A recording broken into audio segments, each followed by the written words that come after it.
Adag,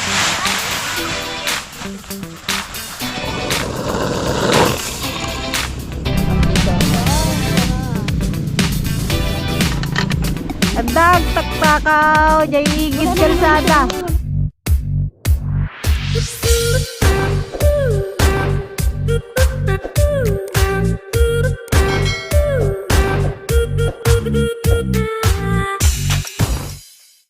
Hi guys, welcome back po ulit sa aming YouTube channel. Yan. For today's vlog, kami po ay magbibilad ng palay. Hindi na po namin napakita yung pag-harvest kasi gabi po nila hinarvest yung aming palay. Yan, kami lang po yung present ngayon kasi si Gigi nagbibilad rin sa Tiligaya. May kanya-kanya kaming trabaho. May kanya-kanyang bilarin. Lahat may bilarin. Kaya hindi na namin sila tinawag. Yan, kaya kami lang po. Yan, si Greta po ay nasa nasa Manila ngayon. Mayroon lang pong inaasikaso. Babalik din po siya agad-agad. Dalian bukas. Nakatakas. Tumakas talaga siya kasi ayaw niyang umitim. Ayaw na magkaitim. Guys, tignan niyo yung aming ang haba ng aming wawalisin mamaya. Yan, nakikita niyo ba yan? Kagabi yan, binudbudan na ni Papa ng isang kaban. Para hindi maagawan. Kasi guys ngayon, agawan talaga sa bilaran, sa kalsada. Yan, simula doon hanggang doon. And guys, maraming nagko-comment pag bakit daw nagbibilad kami sa kalsada kasi sabi nila bawal daw. Pinayagan naman po kami ng aming barangay captain na magbilad po sa kalsada dahil wala po kaming lugar na pwedeng pagbilaran kundi ito lang pong kalsada. Bali tulong na lang din po nila sa aming mga magsasaka guys. Kasi masisiraan kami ng palay pag hindi siya kaagad ng bilad. Yan, ito rin po yung aming nakuhang walis ka nung nakaraang vlog. Ito na po siya, mapapakinabangan na po natin. Yay! Pangwalis ko yan dito. Ganito lang siya, pangwalis. Bali ito po yung aming ginagamit para madali siyang makuha. Pag walis ting-ting ko kasi mahirap. Tumatalsik lang siya. Ito kasi hindi. Nakukuha siya lahat. Walang tira. Yan, ganyan lang. Ayan ang trabaho ng babae, magwalis. Tapos taga-ungap ng sako. Siguro isang metro siguro tong aming wawalisin. Isang kilometro. Sa sobrang haba.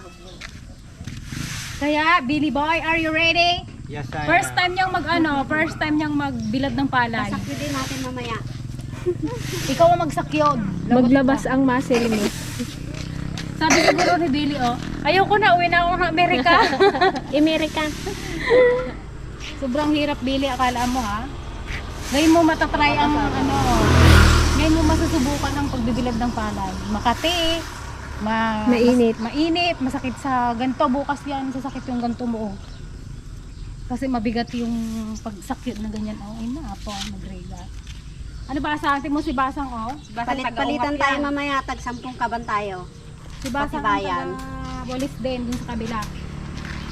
Bali, inaantay lang po namin yung yung na-harvest na palay kagabi. Hindi pa kasi nabababa dito. Para diretso bilad na. Hinakot pa lang ng Team Kadugyot. Diba? Ang galing-galing talaga ng Team Kadugyot. Maasahan talaga. To the rescue talaga ang Kadugyot. Siyempre mamaya magluluto rin si Billy ng ng pancake merienda natin. Dito na rin kami magluluto para masaya. Ay, wala pa. Practice ka na daw. Magwalis. Paano magwalis si Billy? Paano magwalis ang American boy? Paano daw? Hali. Nasalat niya na ba? Natapon na lahat. Nakailan ka pa? Lukot niya din ang pet. Naka 600.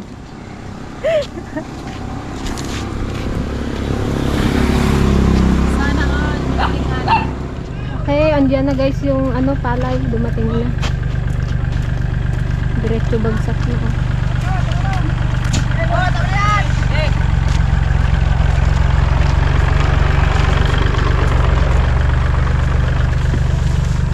Nagaduda. Akala ko natulog pa kayo doon. Puyat kayo eh. Wala na.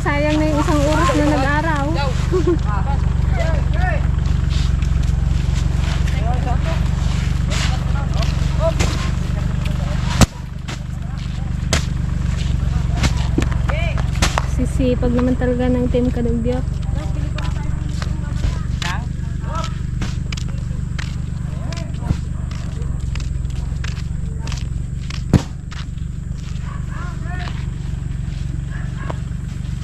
Tatlo. 369.72. Maganda-ganda, wala kang itim. Sabihin mo naman itim. Ayan. So guys, napakahirap talaga. Ang hirap pagsapa guys.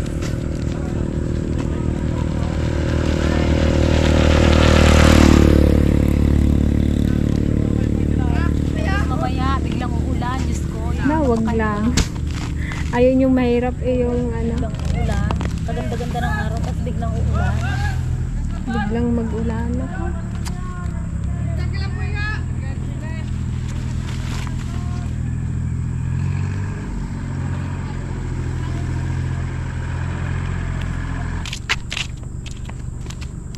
Sabihin mo kay Papa, maiwan ka daw taga-buhos ka mo. Hindi namin ito mabuhat eh.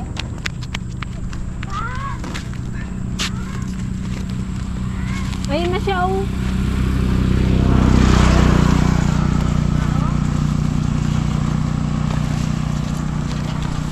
Bakit?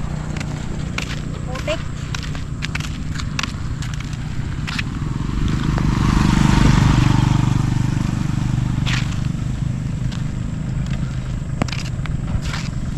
Agawan sa kalsada. Yung kalsada ngayon guys, puno hanggang doon.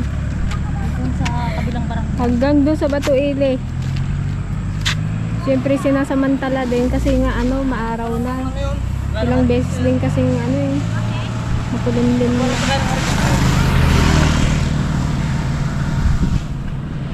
Ano daw? Saan siya punta? Parang masyadong harvester daw. Yata niya pa si Dando sa Manuot. Magkuha ng pagkain. Kaya ng harvester. Pagkain? Sa kaya ng harvester. Ah, sa kayan. Saan niya kunin? Sa Manuat? Oo. Tapos ihatid niya pa yung harvester mamaya na naman sa Manuot. Pero yung harvester andyan pa sa bukad.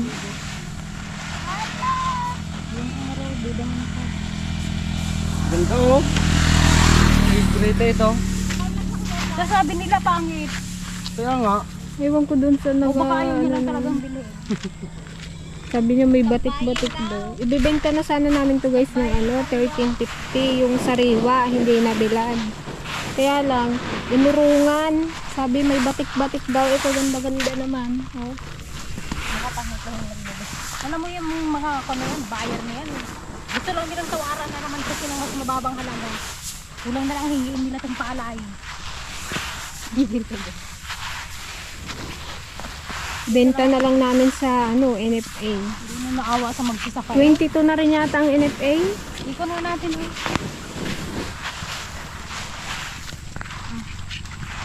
One, two,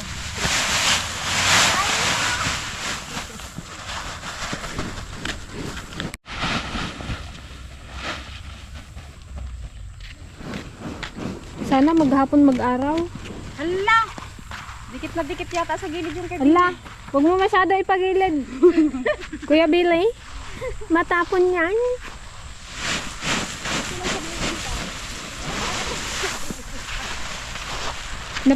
Pinag-igid niya Urayla. Nay, Tapon na. saan kunin mo yung walis?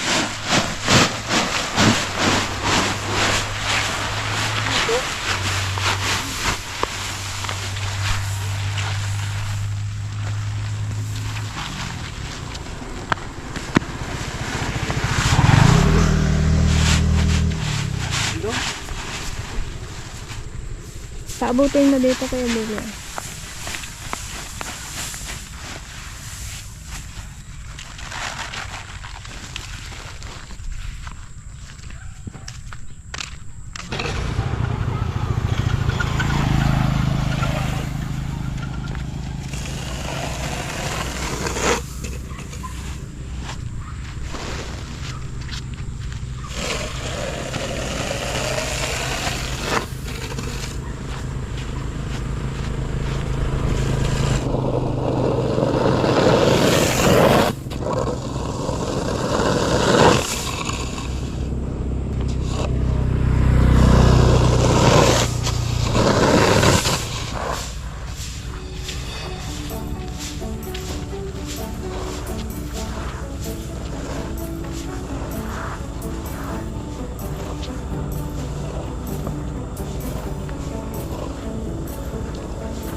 Tugak. Hanggang dito lang pala yung sa amin guys, yung bilarin. May nagmamay-ari pala doon banda. Kunti lang mabilad natin.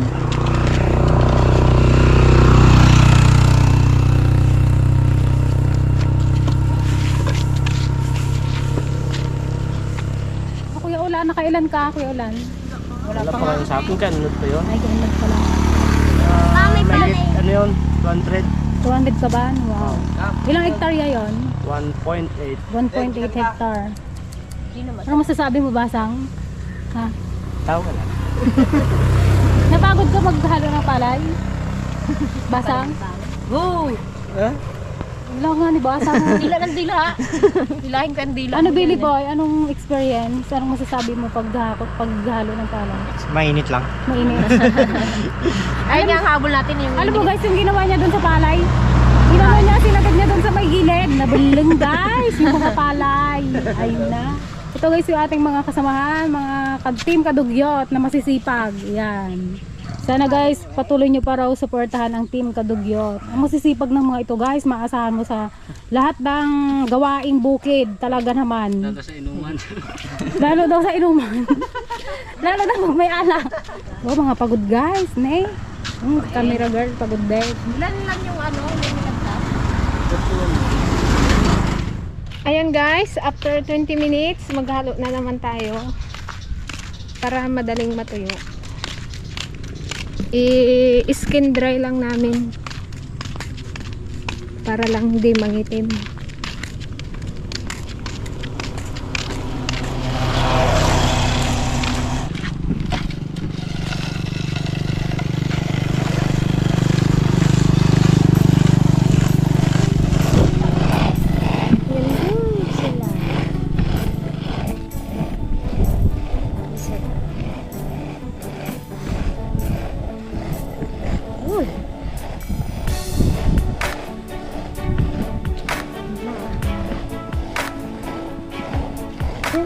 Winner na po dyan.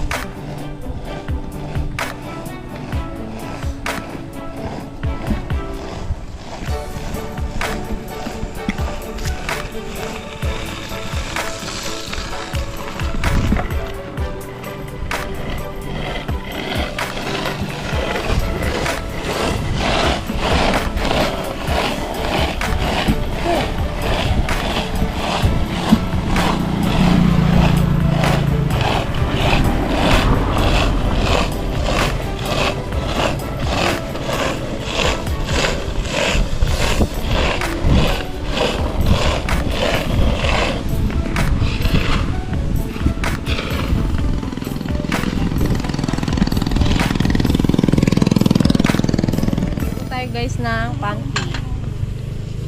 Pancake ala Billy Boy. Yan, dito na tayo magluto. Buti na lang mahangin. Amihan na. Amihan na, anihan na. Amihan na, anihan na. Oh, dito kami guys kumuha nung ano, naalala nyo, yung kumuha kami ng kainito. Sarap ng hangin. Yes, amihan na. Wow, sarap.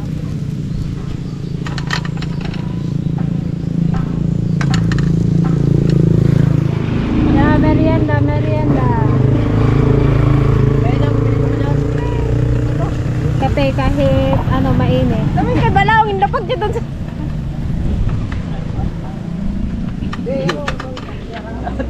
Mahina ang kalaban. Dapat sa kadugyot ka daw, hindi ka sa ano. Sayang niya, no? May darat-darat.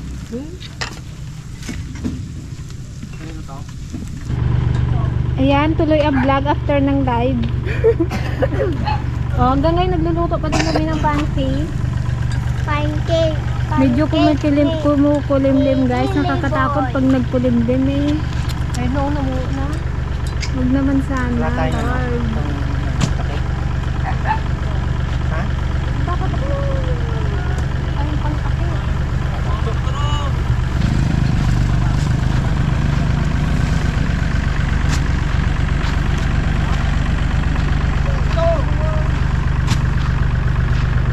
Di mo man nilagyan ng tarima.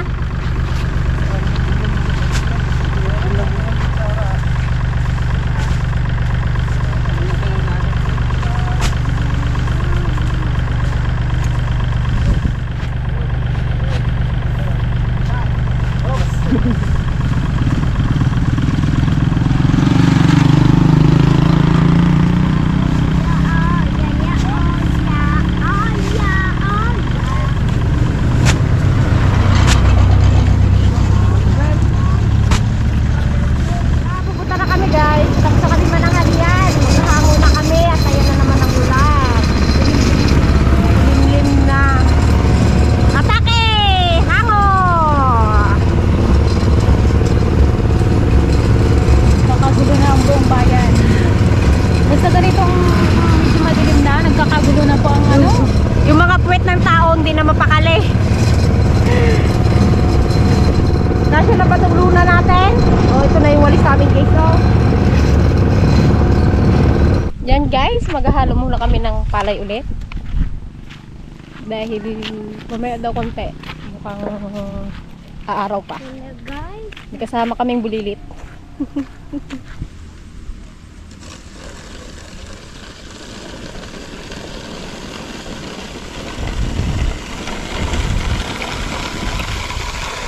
Yan ang naghahawa.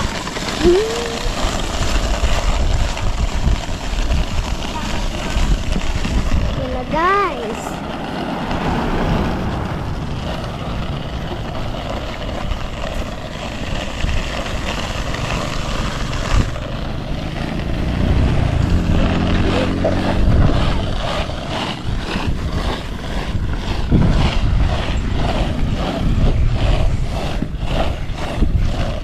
Oops. Okay, balik. Balik mo na.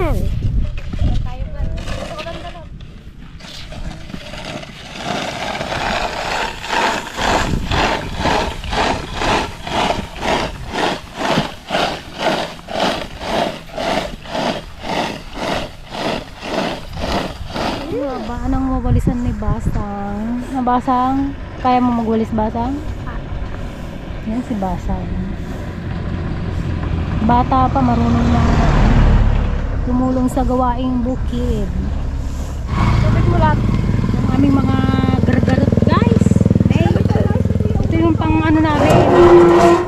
Yung pang sakit namin ng palay. Tapos ilalagay siya sa sako. Ito guys, sobrang bigat. Parang nasa ano din to, 5 kilo. Tapos yung palay pa, talaga naman. Mauubos ang lakas mo dito. May unggoy guys, oh. Taas ka na. O syempre para mayroon tayong pang merienda naman. Merinda ka dyan, di sa'yo ubo ko yan. Adag, taktakaw, jay igid kalsada. Dito, walang pag-anuan. Ito. Kaya nga, sinadya nila yan para hindi nakawin. Adag, taktakaw, jay igid kalsada. Ijak kay bagbagan, ninudyoan na jay gululi. Paano mo ka sa puno, guys? Hun ka no, kunana. Nagtangod mo ay puno. Mga Ay, poon. nakalat pa, kunana. Mga pagod. Pagod yun. Pagod ka.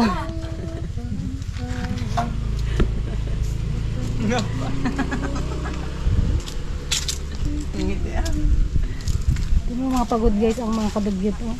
Pagod, puyat. Mga Hindi lang pagod, puyat. Mga bilasa ang mga matay na yun, oh. guys.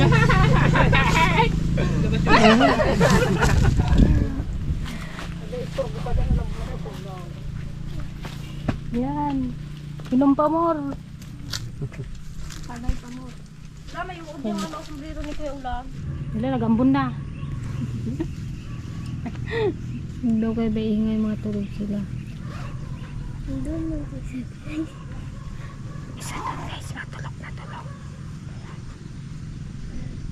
Mga pagod yan Kaya guys. yung sura niya din pag Anong oras na kasi sila umuwi kagabi? Alauna na raw sila matapos magbuhat ng kinaban. Tinapos nila yung kanilang bubuhatin. Kaya yan mga plakda. Kasi pa yung matagitoy magsasaka talaga guys. Laglag ka dyan ka butyo. Talagang hirap at pagod ang puhunan. Matulog kami dito sa kalsada guys. Oh. Ay, basa. Hindi pa nagdigos. Pada-pada. Buti ako nagdali-dali kanina.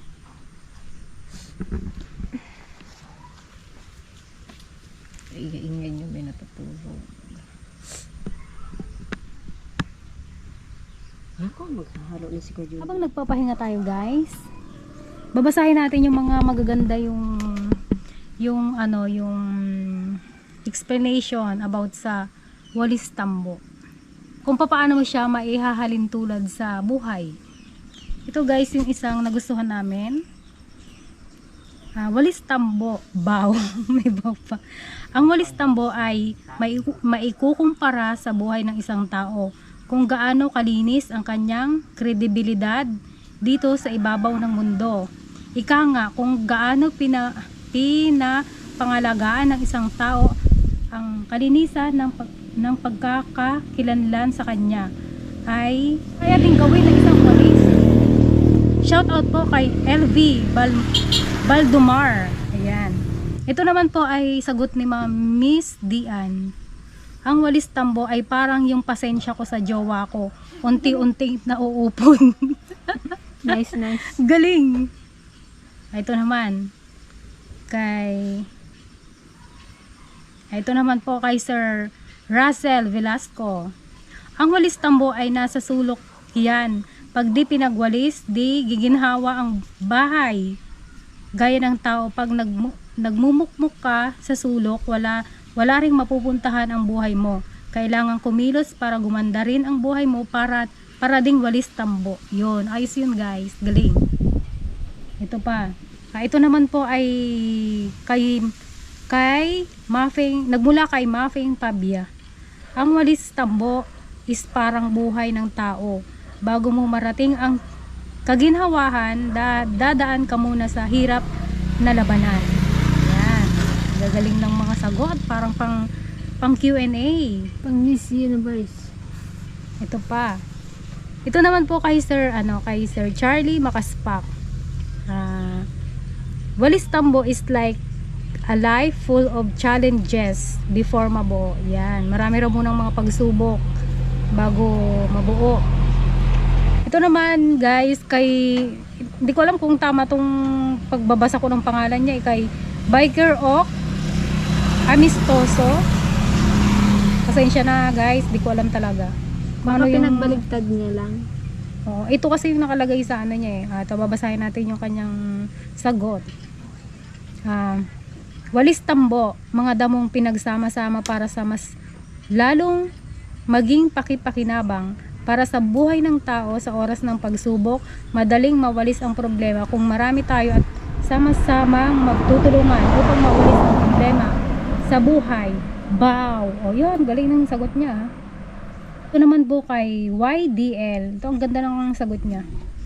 Ang walis tambo ay parang family ng DFL. Si Daddy Dragon ang tangkay at ang mga anak ang pinakatambo nito. Bilang tangkay, inaakay sila ni Daddy Dragon sa ikabubuti at inaalis sa landas nila ang suliranin o kalat ng buhay. Dikit-dikit ang hibla ng tambo at di bumibitiw sa tangkay nito. Ginagamit itong pangwalis ng dumi o kalat. Parang DFL, laging sama-sama nagbibigkis sa isang layunin. Mayroong isang destinasyon dahil may tangkay na humahatak sa kanila, si Daddy Dragon. Yan, ang ganda ng sagot mo. Nagustuhan namin itong kay YDL. Thank you po sa pagsagot ng aming katanungan. Maghahangon na po kami ng palay. Kasi At wala na po yung araw. naliliman na po kasi dito banda, kaya hanguin na po natin. Dami namin maghahango guys.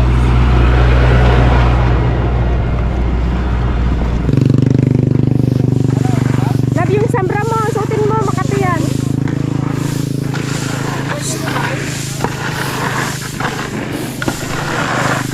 Suotin mo yung sambra mo, Makati yan.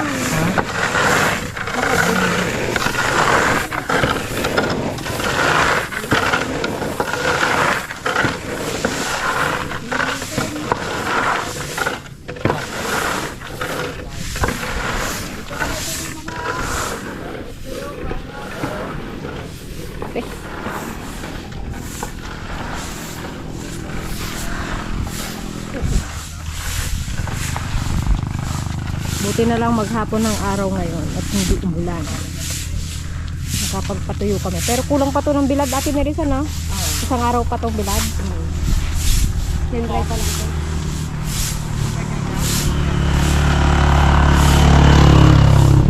isang bilad pa yan. Pwede pa ito ng isang bilad bago sa pwedeng ibenta. Or Ano lang ipagiling. siya, skin dry lang yung tinatawag nila skin dry. Kaya isang ano pa ulit, isang bilad pa, isang araw pa na bilad. Isang araw na bilad to, tapos yung meron pa doon, 2 araw din yun, sana magtuloy-tuloy ang init. Kaya isang linggo kaming ano, babad Busy. sa araw. Kaya huwag kayong magtaka kung ang iitim namin. Nakaligtas yung isa. Ang trabaho.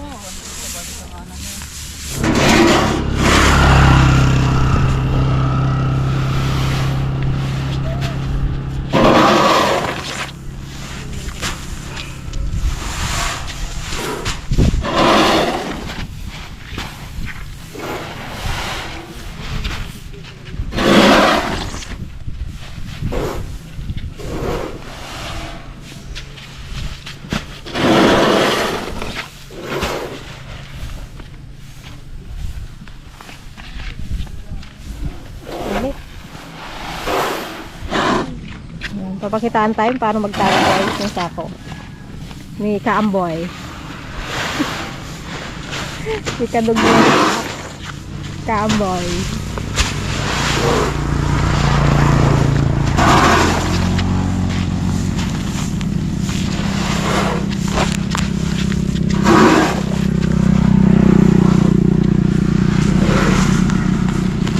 Sapat lang yung kamay.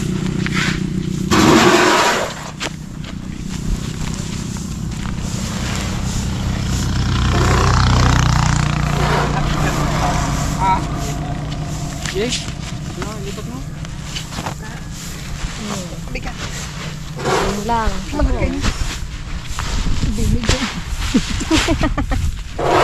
Ako ba naman ng ano?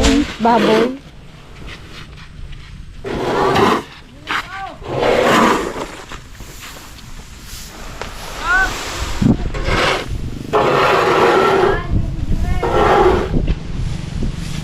Yan, binubuhat na po yung palay. Dadalhin po siya sa bahay kasi na ano na po siya, nabilad. Papalitan po nila to ng hindi pa nabilad bukas. Para matuyo, para hindi tumubo. Kasi basa po yung aming palay. Hanggang dito na lang po yung episode nito. Tapos na po ang bilad ng palay. Merienda time na po. Maraming salamat po sa pagnood. See you next time po.